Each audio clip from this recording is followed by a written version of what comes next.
and welcome along to another episode of this FM20 series, Save the Silkmen from Macclesfield Town with me, Daniel. We're back for episode 9 today, and it is probably last chance saloon in terms of a playoff place. We're facing Darryl Clark's Walsall, who are up in 4th first today, and then we've got 6th place Cheltenham, who are just 7 points above us in 6th place. If we win those 2 games, we're right up in the playoff hunt. If not, we're probably in trouble. However, that might all be irrelevant. As we've mentioned from the start, off the pitch action will of course dominate this series. And despite the board takeover, the good news with the fans' trust coming in, we are still hemorrhaging money. We're now over $250,000 in debt again. No real sign of any investment coming in from the fans' trust. And as a result, we're still looking over our shoulder at what a 12-point deduction would do. As it stands at the moment, we're safe. We're definitely not going down. If we lose 12 points, we drop to 41, which in theory would put us back in a relegation mix. But of course, Scunthorpe down below on 28, they are well adrift. And with only one team going down this year due to Bury's situation, I feel like we're probably safe anyway. There's only 9 games to go. That would still leave us 13 points ahead. And Scunthorpe don't seem to have it in them. So I think all in all, we are probably safe today. But I would just like 1 or 2 more wins to find out for sure, and then perhaps even challenge for the playoffs. We've got a couple of injuries to contend with, so it's not going to be an easy challenge. But it was never going to be with Macclesfield Town. We're doing a remarkable job to be where we are. We've got more signings to talk about as well, and other people who have left the club. But if you are looking forward to this episode, please do chuck a thumbs up on the video. Subscribe down below for daily FM20 content. Make sure you check out the new series which started on the channel yesterday at 4:30. Something niche, something a bit different, and from a different country to usual in Northern Ireland. But I've really enjoyed it. It's one of my favourite leagues, and I hope you'll enjoy the series too. But I'll put a link to it in the eye above so you can catch up. But let's go and get into today's 2 games. We have got a little bit of transfer news to talk about. Danny Whitehead, another loan player who left the club. He's gone back to his parent club, wasn't happy at not playing. We've brought one more player in Andrew Taylor. He is an experienced left back, 33 years of age now. 3-star ability, 3-star potential. Habergham's just back from a long-term injury. Fitzpatrick's got a long-term one. So we had to get someone in. It's not a choice for us. So Andrew Taylor is coming into the club. And unfortunately, we've not been able to get rid of some of the ones we wished. So we've still got Arthur Ganua there who's unhappy. We've still got Joe Ironside at the club. And we've still got injuries to 2 of the left backs. But either way, we're doing okay. And if we can keep things going on the pitch, we've secured a couple of loans for next season. Chapman, Potter and Mitchell with just minimal wage contributions. So I am looking after Macclesfield after we finish as well. But into the first game against Walsall, let's see the results that have led into this. A little bit of a mixed bag, but we have been doing alright. So a 2-0 defeat at Orient, not the best result or performance. A 1-0 win at Morecambe with Theo Archibald getting the goal. A 2-1 win at home to Exeter, Chapman and Lewis Potter with the goals there. A 4-2 defeat away at promotion chasing Crewe. We were actually the better side here, but we made so many silly individual errors at the back. We were 3 down after 16 minutes and we just couldn't find a route back. Spyroot and Flanagan with our goals. And then against Salford, the same 2 men scored as we came back from 1-0 and 2-1 down respectively. And then a 2-2 draw away at Plymouth Argyle. Flanagan and Potter bringing us back from 2 down. As again, we keep giving teams a head start. So we're trying to avoid that at home to Walsall today. It is the first of 2 games in 3 days. So I'm not sure how fitness is going to be. And we've got 5th place Bradford after these 2 as well. So not the easiest running. And I would imagine that we're probably going to miss out as a result. But the 11 we've gone for today, with injury concerns considered, is Jonathan Mitchell in goal, Habergham in at left back for the injured Taylor, with Phillips at right back alongside Kelleher and Cameron at centre half. McCourt in the holding role, Flanagan and Chapman in central midfield. Flanagan now, after a poor season, has scored 3 in 3. We'll be hoping that continues. And then Cox and Lewis Potter on the wings, with Donovan Wilson in for the injured Spyro up front. On the bench, we are a bit lighter than usual. We don't have so much going forward, but we've still got the opportunity to get a result. So Macclesfield V Walsall is the first game. Can we stay in that playoff picture?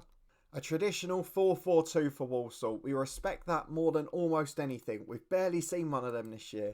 Into the first half, we're of course not playing that tactic. We're protecting our back 4 a bit more. But a classic 4-4-2 and Walsall on the front foot as they look to chase down Mansfield in third. And we've got a throw on the right hand side with Phillips early on to Flanagan, who's picked up an early booking. Phillips delivers the ball though, hoof clear as Lewis Potter tried to get there. He just peeled back there, but the defender did well, and he's managed to find Gordon on the left as well. Holds it up and goes back to Jules, long towards Sharon, but headed away, and it's only going to fall for Kinsella. Donovan Wilson not quite got the same aptitude up there as Spyro or work rate, and he's unhappy at the club as well, so that's probably taking a few % off. But it's out to the right to Scott Sinclair. Cuts inside the experienced midfielder. Good shot and a good save by Mitchell. Tips over the bar and it's a Walsall corner. So despite again having the better of it early on, we're giving away good chances as Sinclair delivers the corner. Kelleher heads up. Lewis Potter hoofs clear and we survive that first threatening set piece. As Roberts takes a goal kick for Walsall. Back with an immediate highlight. Holden flicks it down. Flanagan wins his challenge but again sliding in on a yellow. Not happy about that. Holden switches it right against Sinclair. He's been the star man so far. Good delivery. And it is again there. Lavery shot's blocked. And it falls for Gordon. And again, Mitchell had already gone down. So it's into the empty net. And that is the second time in 2 episodes that's happened. It's becoming a story of the weekend here. And with 1 minute to half time, it was that favourable goal that separates the two sides as Mitchell claims a corner. A free kick, from the right. Really quick distribution to Wilson. Out to Jordan Cox, the young winger. Into the box, goes for an effort. And Robert saves comfortably down to his right. But a good counter-attack there. And really good distribution from Mitchell. Does really well to claim the cross as well. He's a very good keeper. And Kelleher heads away the long goal kick. Finds Sinclair on the right hand side. Beats his man again. He's really caused trouble to Habergum. He's nowhere near fit. It's his first game back after 3 months out injured. And it's showing, to be honest. It's costing us the game. But there's not a great deal we can do about it. We've just about had the better of the stats. But we do trail 1-0 at half time.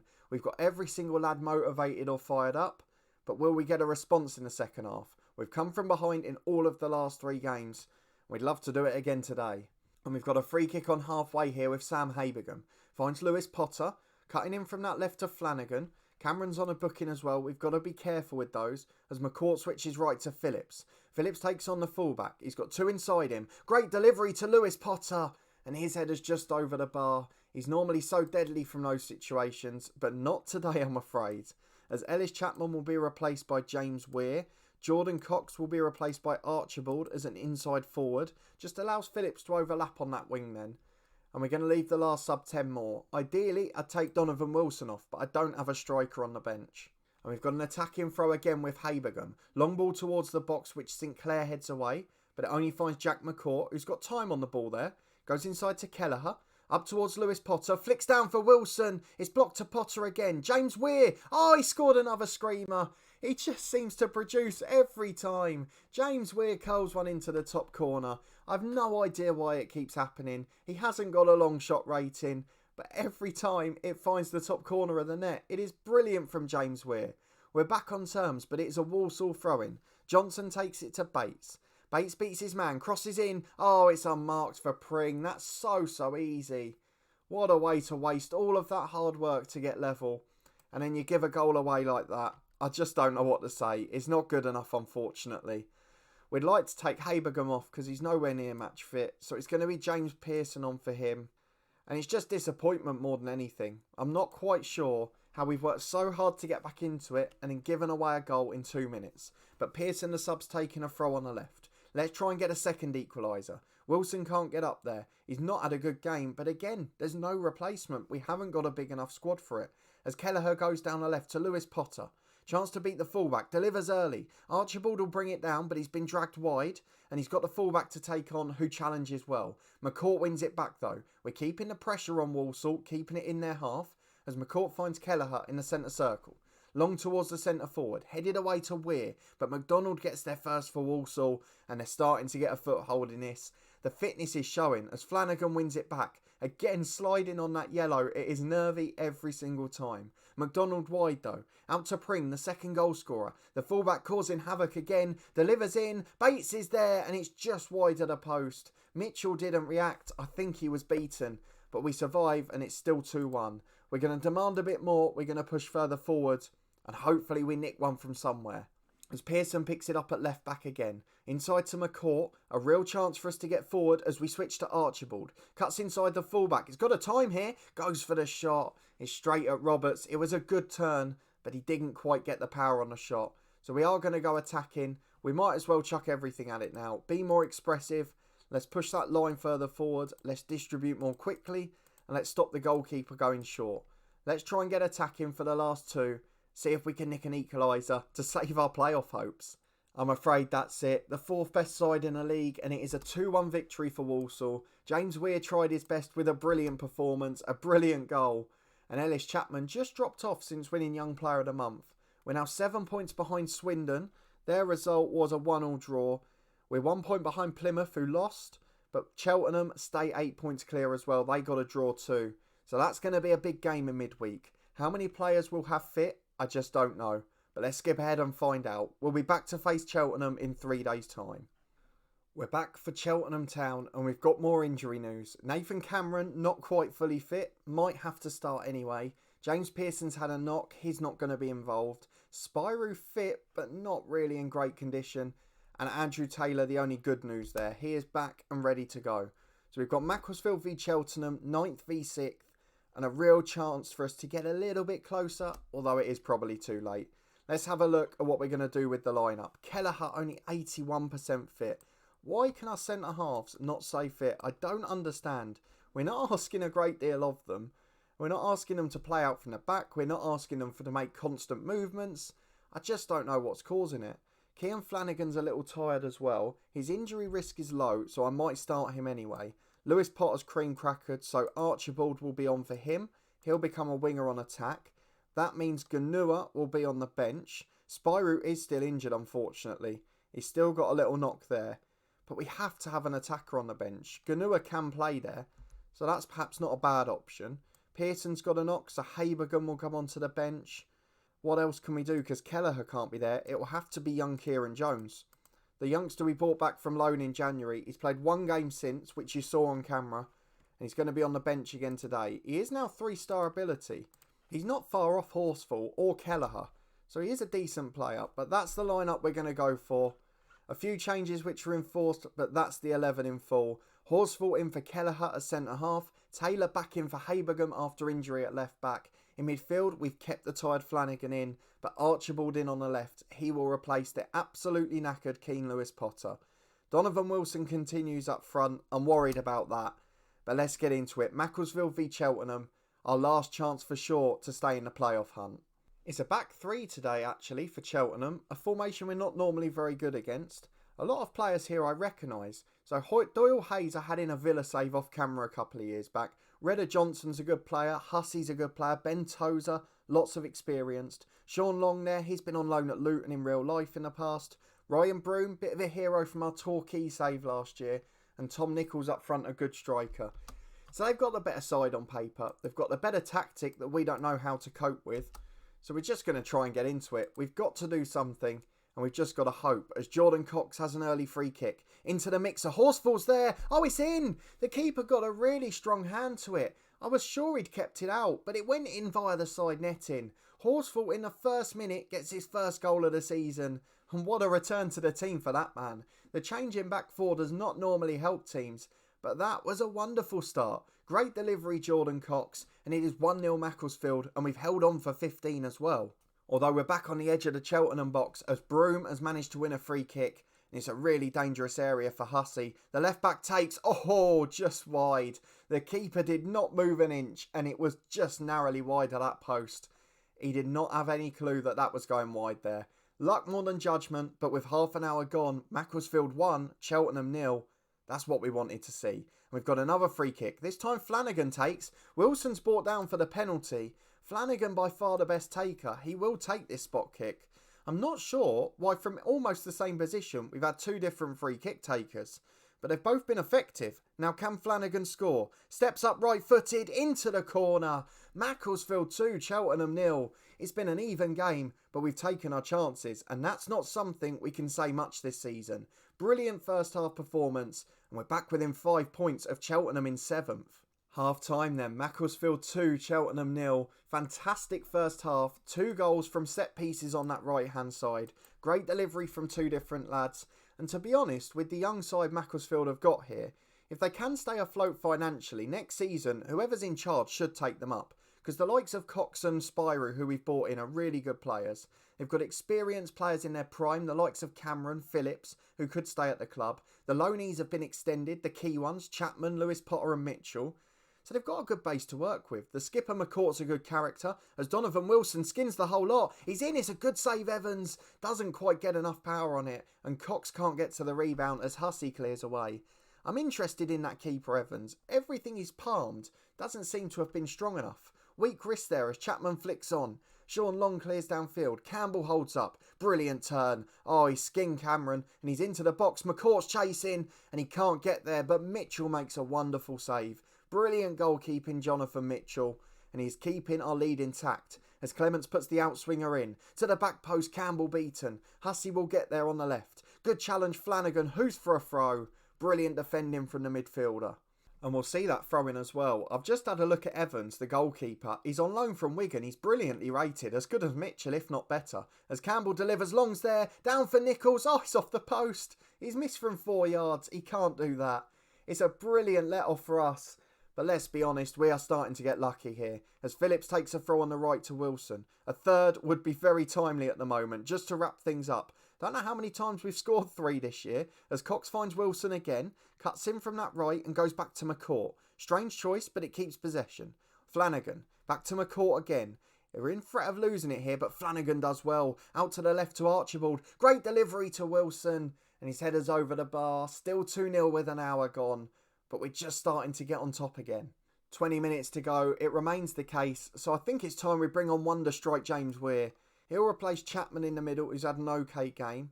Archibald on the left a little tired, so we'll bring on Arthur Ganua.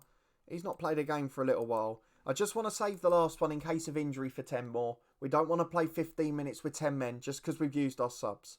So we'll get to the 80-minute mark, and then we'll bring on Bolger for Flanagan, who's complacent, he's tired, and of course he's not a ball winner. So Bolger on. We know about him in this series, and he will feature in another on the channel, as we've got an attacking throw again, but it's given away to Campbell. He's got a man out to the right, but McCourt falls over and somehow wins it back as well. It's fallen for Cheltenham again though. Clements long down the right. Taylor heads away to Weir. The substitute really composed. Long ball forward though. Tozer gets there.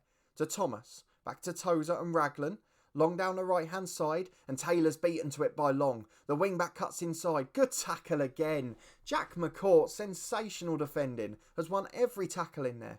But this time it's down the other flank. Phillips is beaten. Cameron's beaten. Good effort straight at Mitchell. And no mistake from the number 1. Jonathan Mitchell holds. And with 3 to go, it remains 2-0. And I think we might have an outside chance here, as Phillips gets the ball to Wilson. Cutting inside again. Beats 1. Beats the second. Goes for the shot. Just wide of the post. The keeper had it covered. But with 15 seconds left, we have certainly won this game. It's all about holding on to the clean sheet. Bolger's going to get a yellow card. Really clever foul.